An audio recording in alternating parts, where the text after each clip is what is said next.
ಯುಗ ಯುಗಾದಿ ಕಳೆದರು ಯುಗಾದಿ ಮರಳಿ ಬರುತ್ತಿದೆ. ಹೊಸ ವರುಷಕ್ಕೆ ಹೊಸ ಹರುಷವ ಹೊಸತು ಹೊಸತು ತರುತ್ತಿದೆ. ಹೊಸತು ಹೊಸತು ತರುತ್ತಿದೆ.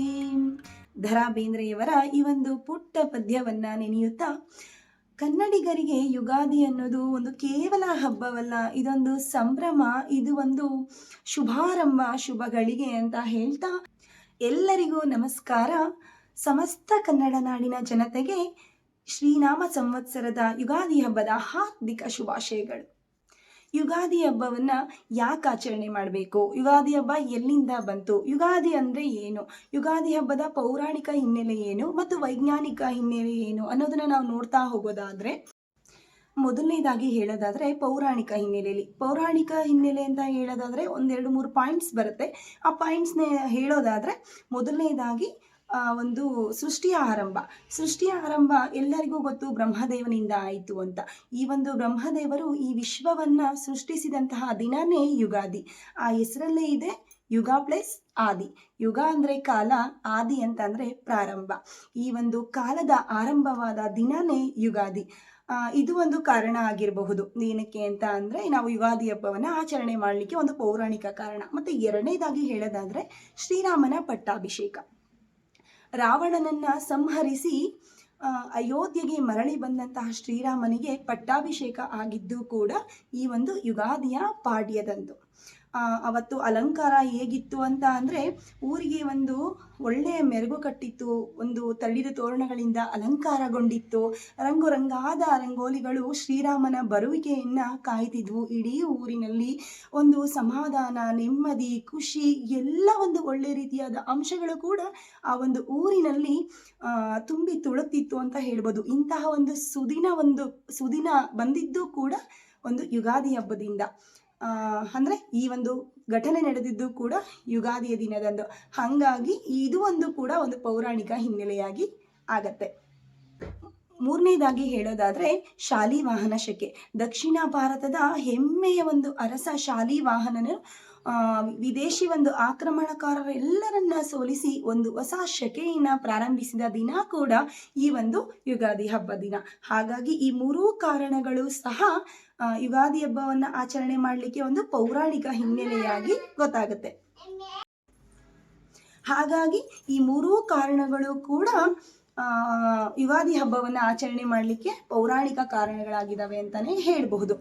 ನೆಕ್ಸ್ಟ್, ನಾವು ಪೌರಾಣಿಕ ಹಿನ್ನೆಲೆಯನ್ನಷ್ಟೇ ಅಲ್ಲದೆ ವೈಜ್ಞಾನಿಕ ದೃಷ್ಟಿಕೋನದಿಂದ ನಾವು ನೋಡೋದಾದ್ರೆ, ಯುಗಾದಿ ಹಬ್ಬಕ್ಕೆ ವೈಜ್ಞಾನಿಕ ಕಾರಣ ಏನಾದರೂ ಉಂಟಾ ಅಂತ ನೋಡೋದಾದ್ರೆ, ಕೇವಲ ಯಾವುದೇ ಹಬ್ಬಗಳಾಗ್ಬೋದು, ಕೇವಲ ಪೌರಾಣಿಕ ಹಿನ್ನೆಲೆಯನ್ನಷ್ಟೇ ಅಲ್ಲದೆ ವೈಜ್ಞಾನಿಕ ದೃಷ್ಟಿಕೋನವನ್ನು ಕೂಡ ಒಳಗೊಂಡಿರುತ್ತೆ.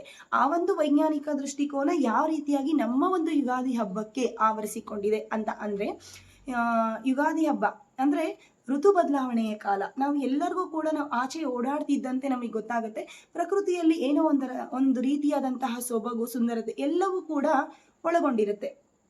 ಅಂದ್ರೆ ಗಿಡ ಮರಗಳು, ಒಣಗಿದಂತಹ ಮರಗಳು ಚಿಗುರಿ ಹೊಸ ಒಂದು ಸುವಾಸನೆಯನ್ನ ಬೀರುವಂಥದ್ದು, ಹೊಸ ಹೂವು, ಹೊಸ ಕಾಯಿ, ಈ ರೀತಿಯಾದಂತಹ ಒಂದು ಹೊಸತನವನ್ನ ನಮಗೆ ಸೃಷ್ಟಿ ಮಾಡುತ್ತೆ. ಇಲ್ಲಿ ಏನು ಅಂತ ಅಂದ್ರೆ, ಒಣಗಿದಂತಹ ಮರಗಳಲ್ಲಿ ಎಷ್ಟು ಗಾಳಿ ನಮಗೆ ಕಡಿಮೆಯಾಗಿತ್ತೋ, ಹೊಸದಾಗಿ ಚಿಗುರಿರುವಂತಹ ಒಂದು ಎಲೆಗಳಿಂದ ಅಥವಾ ಮರಗಳಿಂದ ಒಂದು ಹೊಸ ಫ್ರೆಶ್ನೆಸ್ ಅಂತಂದ್ರೆ, ಹೊಸದಾಗಿ ಒಂದು ಹೊಸದಂತಹ ಫ್ರೆಶ್ ಆಗಿರುವಂತಹ ಗಾಳಿ, ಶುದ್ಧವಾದಂತಹ ಗಾಳಿ ನಮಗೆ ದೊರಕ್ತಾ ಹೋಗುತ್ತೆ. ಅಂದ್ರೆ ತುಂಬಾ ಬೇಸಿಗೆ ಇರುವಂತಹ ಟೈಮಲ್ಲಿ ತಂಪಾದ ಗಾಳಿಯನ್ನ ಸುರಿಸುವಂತಹ ಒಂದು ಕಾಲಘಟ್ಟ ಇದು. ಒಂದು ವೈಜ್ಞಾನಿಕ ಹಿನ್ನೆಲೆ ಅಂತ ಹೇಳ್ಬೋದು.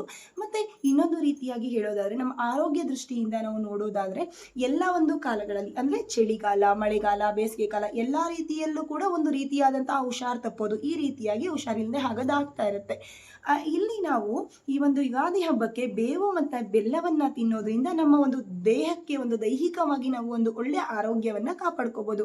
ನಮ್ಮ ಬೇವಿನ ಎಲೆಯಲ್ಲಿ ಏನಿದೆ ಅಂತ ಅಂದ್ರೆ, ಒಳ್ಳೆ ಒಂದು ರೋಗ ನಿರೋಧಕ ಶಕ್ತಿ ಇರೋದ್ರಿಂದ ನಾವು ಬೇವನ್ನ ತಿನ್ನೋದ್ರಿಂದ ಅಥವಾ ಬೆಲ್ಲವನ್ನ ತಿನ್ನೋದ್ರಿಂದ ನಮ್ಮ ಬಾಡಿಗೆ ಏನಾಗುತ್ತೆ, ನಮ್ಮ ದೇಹಕ್ಕೆ ರೋಗ ನಿರೋಧಕ ಶಕ್ತಿ ಹೆಚ್ಚಾಗುತ್ತೆ. ಬೇಸಿಗೆಯಲ್ಲಿ ಹರಡುವಂತಹ ಎಲ್ಲ ಒಂದು ಕಾಯಿಲೆಗಳಿಂದ ನಾವು ದೂರ ಇರೋದಕ್ಕೆ ಒಂದು ಅವಕಾಶ ಸಿಗುತ್ತೆ, ನಾವು ಬೇವನ್ನ ತಿನ್ನೋದ್ರಿಂದ. ಮತ್ತೆ ಬೆಲ್ಲವನ್ನ ತಿನ್ನೋದ್ರಿಂದ ಐರನ್ ಕಂಟೆಂಟ್, ಕಬ್ಬಿಣಾಂಶವನ್ನು ನಮ್ಮ ಒಂದು ಬಾಡಿಯಲ್ಲಿ ತುಂಬ ಹೆಚ್ಚಾಗೋದ್ರಿಂದ ನಮ್ಮ ದೇಹ ಒಂದು ಸದೃಢವಾಗಿ ಇರುತ್ತೆ, ಯಾವುದೇ ಒಂದು ಕಾಯಿಲೆಗಳು ಬರೋದಕ್ಕೆ ಆಸ್ಪದ ಕೊಡೋದಿಲ್ಲ.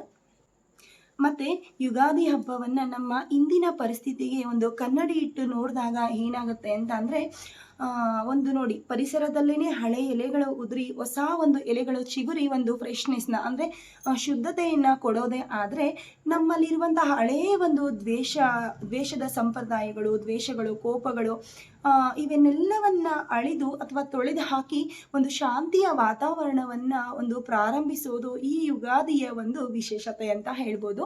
ಮತ್ತು ಶಸ್ತ್ರಾಸ್ತ್ರಗಳ ಅಬ್ಬರ ನಿಂತು ಒಂದು ಶಾಂತಿಯ ಮಂತ್ರವನ್ನು ಮೊಳಗಲಿ ಈ ಒಂದು ಯುಗಾದಿ ಹಬ್ಬ ಅಂತ ಹೇಳ್ಬೋದು. ಯಾಕೆ ಅಂತ ಅಂದರೆ, ನಮಗೆ ಗೊತ್ತು, ಯಾವುದೇ ಒಂದು ನ್ಯೂಸಲ್ಲಿ ನೋಡಬೇಕಾದ್ರೂ ಕೂಡ ಇವತ್ತಿನ ಪರಿಸ್ಥಿತಿಯಲ್ಲಿ ಏನಾಗಿದೆ, ಅಮೇರಿಕ ಮತ್ತು ಇರಾನ್ ಇವೆರಡರ ನಡುವೆ ನಡೆಯುತ್ತಿರುವಂತಹ ಯುದ್ಧಗಳು, ಇವೆರಡಕ್ಕೆ ಹೋಲಿಕೆ ಮಾಡಿದ್ರೆ ಆ ಒಂದು ಎಲ್ಲ ಒಂದು ದ್ವೇಷಗಳು ಮರೆತು ಶಾಂತಿಯ ವಾತಾವರಣ ಒಂದು ನಿರ್ಮಾಣ ಆಗಲಿ ಅಂತ ನಾವು ಬಯಸೋಣ.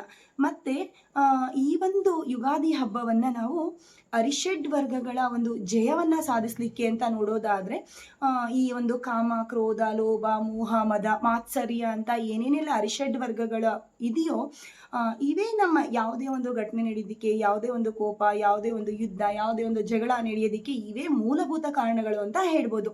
ಈ ಒಂದು ಎಲ್ಲವನ್ನ, ಈ ಒಂದು ಅರಿಷಡ್ ವರ್ಗಗಳನ್ನು ಮೆಟ್ಟಿ ನಿಂತು ಒಬ್ಬ ಒಳ್ಳೆ ಮನುಷ್ಯತ್ವವನ್ನು ಪಡೆದು ಒಳ್ಳೆ ಮನುಷ್ಯರಾಗೋಣ ಅಂತ ಕೂಡ ನಾನು ಈ ಒಂದು ಯುಗಾದಿ ಹಬ್ಬದಿಂದ ನಾನು ಬಯಸ್ತಾ. ಕೊನೆಯದಾಗಿ ಕುವೆಂಪುರವರ ಒಂದು ಪದ್ಯದ ಸಾಲು ಅಥವಾ ಕವನ ನನಗೆ ನೆನಪಾಗೋದಾದರೆ, ತೊಲಗಲಿ ದುಃಖ, ತೊಲಗಲಿ ಮತ್ಸರ, ಪ್ರೇಮಕ್ಕೆ ಮೀಸಲು ನವ ಸಂವತ್ಸರ, ನಮ್ಮೆದೆಯಲ್ಲಿದೆ ಸುಖನಿಧಿ ಎಂದು ಹೊಸ ಹೊಣಿಕೆಯನ್ನು ತೊಡಗಿಂದು ಅಂತ. ಅಂದರೆ ಹೊಸ ವರ್ಷ ಅಸೂಯೆ, ದ್ವೇಷ, ಮತ್ಸರಗಳನ್ನೆಲ್ಲವನ್ನ ತೊರೆದು ನಮ್ಮ ಜೀವನ ಒಂದು ಸುಖದ ಅಕ್ಷಯ ಪಾತ್ರೆ ಆಗಲಿ, ಸುಖದ ಖಜಾನೆ ಆಗಲಿ, ಮತ್ತು ಹೊಸ ಹೊಸ ಬದಲಾವಣೆಗಳು, ಹೊಸ ಹೊಸ ರೀತಿಯಲ್ಲಿ ಒಳಿತಾದಂತಹ ಹೊಸ ಯೋಚನೆಗಳು, ಹೊಸ ಅನ್ವೇಷಣೆಗಳು ಮೂಡಿ ಬರಲಿ ಪ್ರತಿಯೊಬ್ಬರಲ್ಲೂ ಕೂಡ.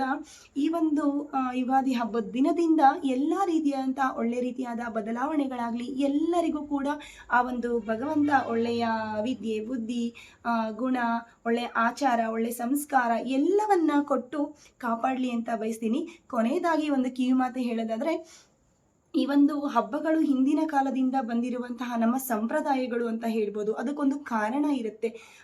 ಈ ಒಂದು ಕಾರಣಗಳನ್ನು ದಯವಿಟ್ಟು ನಮ್ಮ ಒಂದು ಮುಂದಿನ ಪೀಳಿಗೆಗೆ, ಅಂದರೆ ನಮ್ಮ ಮಕ್ಕಳಿಗೆ ಯಾಕೆ ಮಾಡ್ತೀವಿ, ಏನಕ್ಕಾಗಿ ಈ ಒಂದು ಆಚರಣೆ ಮಾಡ್ತೀವಿ ಅನ್ನೋದನ್ನು ಆಡಂಬರಕ್ಕಲ್ಲದೆ ಒಂದು ಆಚಾರ ಮತ್ತು ಆಚರಣೆಯ ಕುರಿತಾಗಿ ಒಂದಷ್ಟು ಮಾಹಿತಿಯನ್ನಾದರೂ ತಂದೆ ತಾಯಿಯಾದಂತಹ ನಾವುಗಳು ಅಥವಾ ಅಜ್ಜಿ ತಾತಂದ್ರು ಆದ್ರವರು ಒಂದು ಮಕ್ಕಳಿಗೆ ನಾವು ಹೇಳಿದಾಗ ಈ ಒಂದು ಹಬ್ಬಗಳ ಒಂದು ಇರುವಿಕೆ ಅಥವಾ ಕಾರಣಗಳು, ಹಿನ್ನೆಲೆಗಳು ಎಲ್ಲವೂ ಕೂಡ ಮಕ್ಕಳಿಗೆ ಅರ್ಥ ಆಗುತ್ತೆ. ನಮ್ಮ ಮುಂದಿನ ಪೀಳಿಗೆನೂ ಕೂಡ ಈ ಒಂದು ಹಬ್ಬಗಳನ್ನು ಅತ್ಯಂತ ಉತ್ಸುಕದಾಯಕವಾಗಿ, ಖುಷಿಯಿಂದ, ಸಂಪ್ರದಾಯಬದ್ಧವಾಗಿ ಆಚರಣೆ ಮಾಡಲಿ ಅಂತ ಹೇಳ್ತಾ ಎಲ್ಲರಿಗೂ ಕೂಡ ಯುಗಾದಿ ಹಬ್ಬದ ಶುಭಾಶಯಗಳು. ಮತ್ತು ಇನ್ನೊಂದು ಹೇಳೋದಾದರೆ, ಈ ಒಂದು ವಿಡಿಯೋ ನಿಮ್ಮೆಲ್ಲರಿಗೂ ಕೂಡ ಇಷ್ಟ ಆದರೆ ನಾನೊಂದು ಟಾಸ್ಕ್ ಕೊಡ್ತೀನಿ. ಏನು ಅಂತ ಅಂದರೆ, ಯುಗಾದಿ ಹಬ್ಬವನ್ನು ನಾವು ನಮ್ಮ ಒಂದು ನಾಡಿನಲ್ಲಿ ಯುಗಾದಿ ಅಂತ ಕರಿತೀವಿ, ಬೇರೆ ಬೇರೆ ಕಡೆ ಏನೇನಂತ ಕರೀತಾರೆ, ಮತ್ತು ನೀವು ಹೇಗೆಲ್ಲ ಯುಗಾದಿ ಹಬ್ಬ ಆಚರಣೆ ಮಾಡಿದ್ರಿ ಅಂತ ಒಂದೇ ಒಂದು ಸಾಲಿನಲ್ಲಿ ದಯವಿಟ್ಟು ಕಾಮೆಂಟ್ ಮಾಡಿ ಅಂತ ಹೇಳ್ತಾ